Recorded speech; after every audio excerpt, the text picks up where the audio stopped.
And the message they have been trying to send has reached us.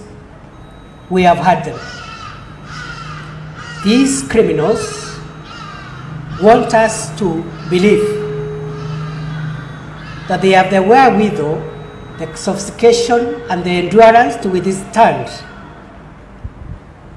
the lawful response of the government on crime, especially organized crimes and crimes bordering on crimes against humanity.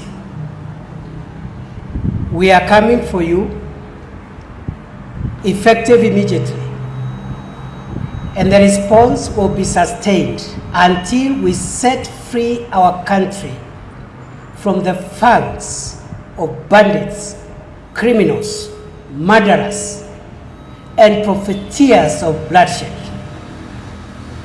The less I say of this matter, the better.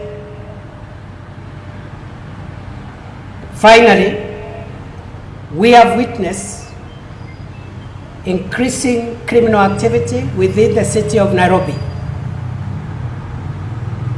A small group of criminals armed with knives and other weapons is terrorizing the citizens of this city, as well as a few other urban centers. Those boys who have dared the government and want to tell us that they can take over the city and make it a city of crime, we have also heard you, and therefore we are coming, effective immediately. We have taken measures already, as I have said, with regard to counter-terrorism. We have started taking measures already, which we cannot announce, on the response to bandits and banditry. And we have taken measures to deal with the emerging crime trend in Nairobi. In this regard,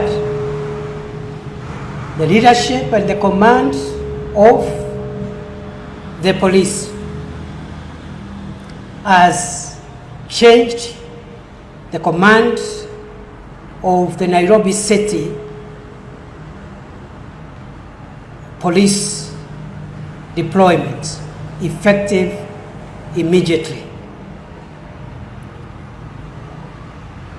The National Police Service also has put in place again a multi-agency, multi-discipline response to this problem to get these our errant sons, maybe daughters, to get them out of our streets and put them where criminals belong to.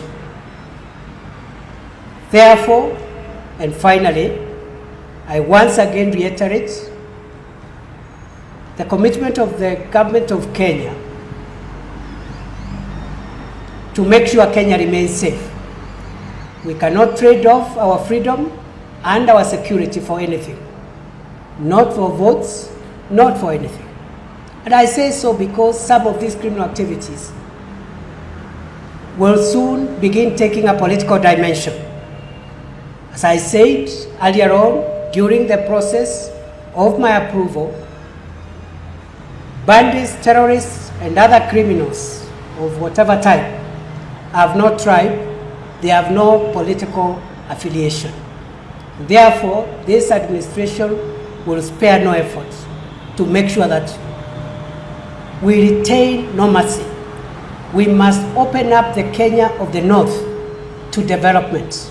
And the entry point of that opening up of Northern Kenya is by releasing it from criminals and making it a safe place for investors and government officials engaged in development activities as well as development partners. Therefore, I want to assure the country we remain seized of this matter, and I want to assure our officers who are in charge of the various formations related to internal security. The government will support you, facilitate you, and make sure that as you perform this gallant, sometimes risky, service to the nation, you will not be victimized. A few cases that might arise of unlawful use of weapons will be handled in the normal way. I therefore urge all officers to use the responses that we are commencing within the law, comply with the standing orders of the police, comply with the law relating to criminal conduct, that is the Penal Code, Cap 63 of the laws of Kenya, the Criminal Procedure Code,